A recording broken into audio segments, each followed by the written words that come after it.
The most important part of your product page is your image carousel. So this carousel over here. So if you take away anything from this video audit, the most important thing that you can actually do to optimize is going to be your images and the videos that are inside this carousel. What you do here in your product photo carousel will have the most impact on your conversions, because this is what the majority of users will be engaging with. What I think would make more sense is, since we know that so much traffic is going through this product image carousel, it would make more sense to actually reduce the amount of content that people have to swipe through and focus it down to like, okay, how can we, let's say we're doing only like 7 items in your carousel. How can those 7 items be the most powerful? Like, what do we need to say to sell your product so that people understand exactly what it is, what the main benefits are, how it works? How can we educate them on that in 7 items in your carousel? That should be the goal, because I think that you're giving them a little bit too much content here and you're expecting people to like scroll through. And the problem with doing this is that some of the later images in the carousel may be the ones that are really, really compelling to people, because they're so far along in the carousel, less and less people are going to engage with it. So this graphic is interesting to me, because normally to actually ground something, the current would go in reverse, right? It would go from the bed into the ground. It almost looks as if this person is getting charged by this current that's going into them. So this image over here, you're saying fits across all bed sizes. If this is your headline, this should be at the top.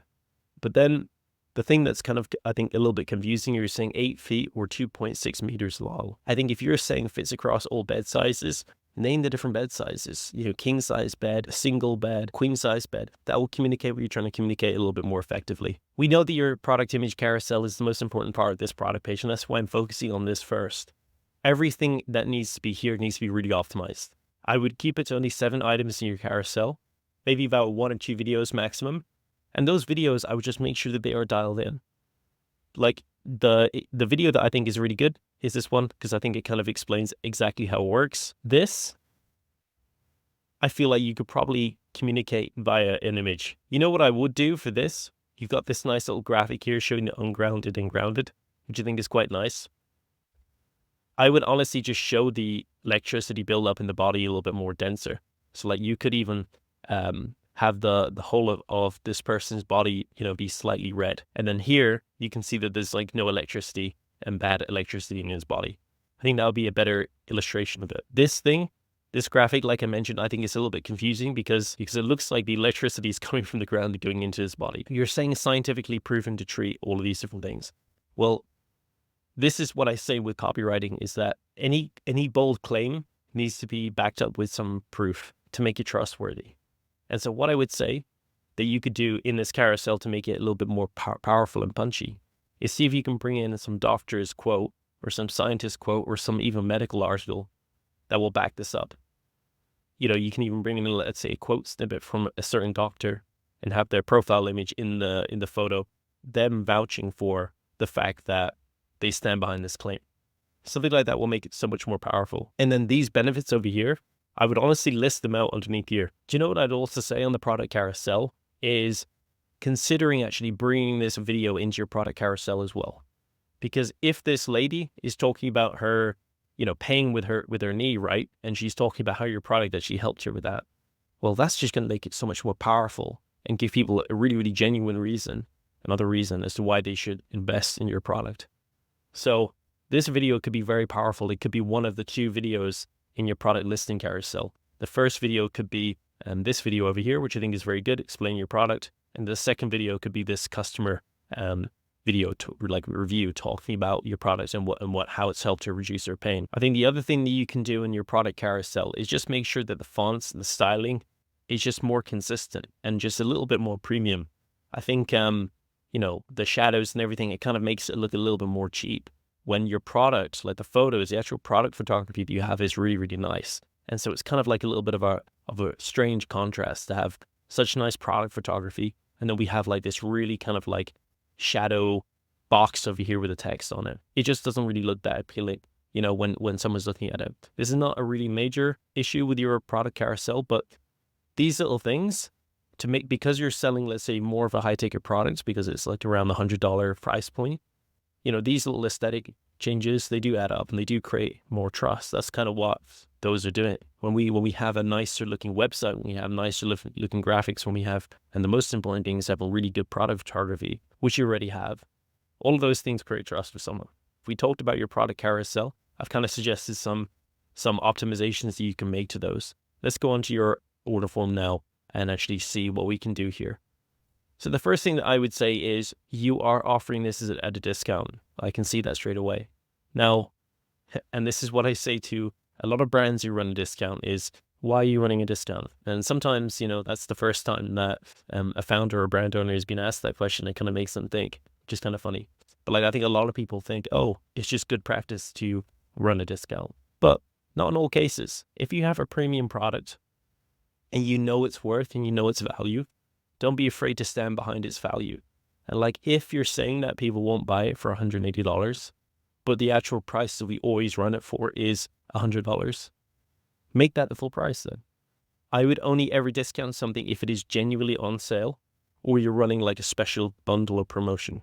If you run an evergreen discount, which is kind of like what this looks like because you're not really giving any reason as to why it's on discount, people might associate it with being more cheap. That's how the perception is, because you're cutting the cost in half. And anytime anyone cuts the cost of something in half, it's normally like a Black Friday sale or a clearance sale or spare stock sale. I know they may be done because of a conversion tactic, but they can also, in the long term, damage your brand. So here's the principle behind this. If you are discounting something, give people a reason as to why it's discounted.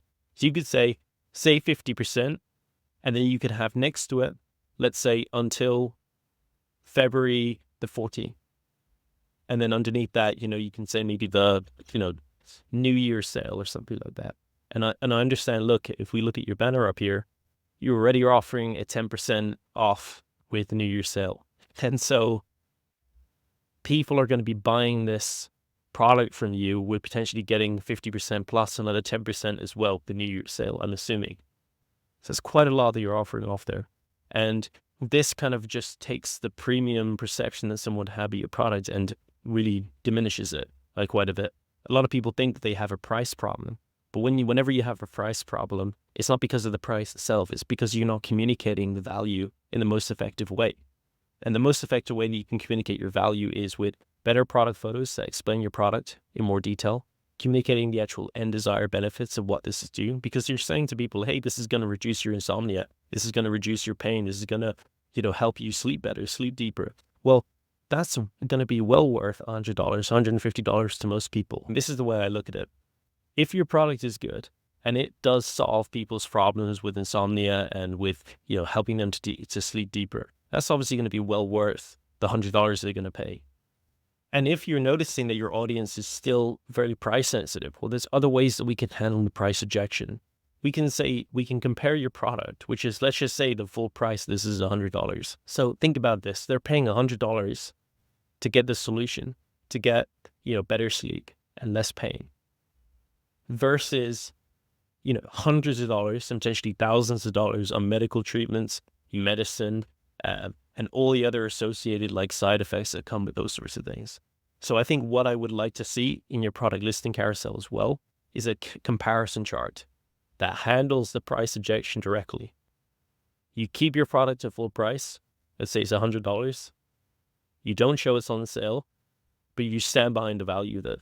You say, we're actually one of the smartest investment option, because you're going to be paying, and if we even do it every single year, let's say it's $100, divide that by 365, you're going to be paying 30 cents a night for better sleep. So when you look at it that way, your price now gives people a very rational reason as to why you're the smart investment. Okay, so let's come on to the final thing with this quantity selector. So you got one bed, you got two beds, you got three beds. So you're asking them, how many beds in your home would you like to have the granny bed sheets on? But here's another thing that you could do as well is, well, they're going to have to wash the sheets, right? So it makes sense for them to actually buy two, because once that sheet is in the wash, they can have the other one and the fresh one that they can actually use that night. So I would honestly just keep the language very, very simple. I would just say quantity.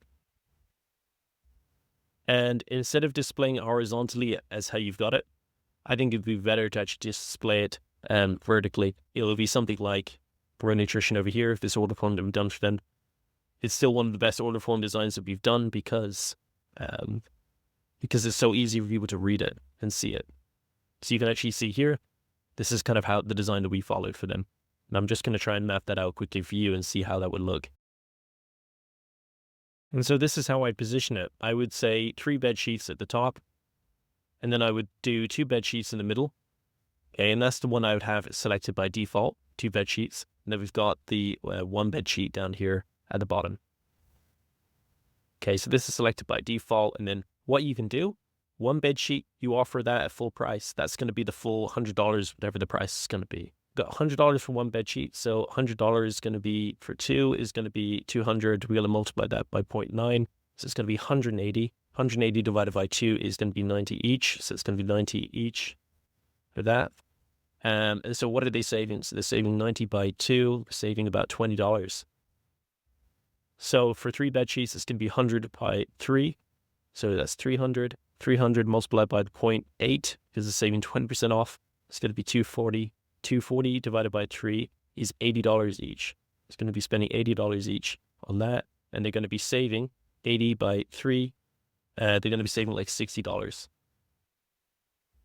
Just make sure my math is right on that. So that's 80 by 3, 300 minus, yeah, so $60. So actually quite a lot of savings when they actually upgrade to by 3. So this is the order form design that we have so far. So if your order form, you can see we just cleaned it up a lot more.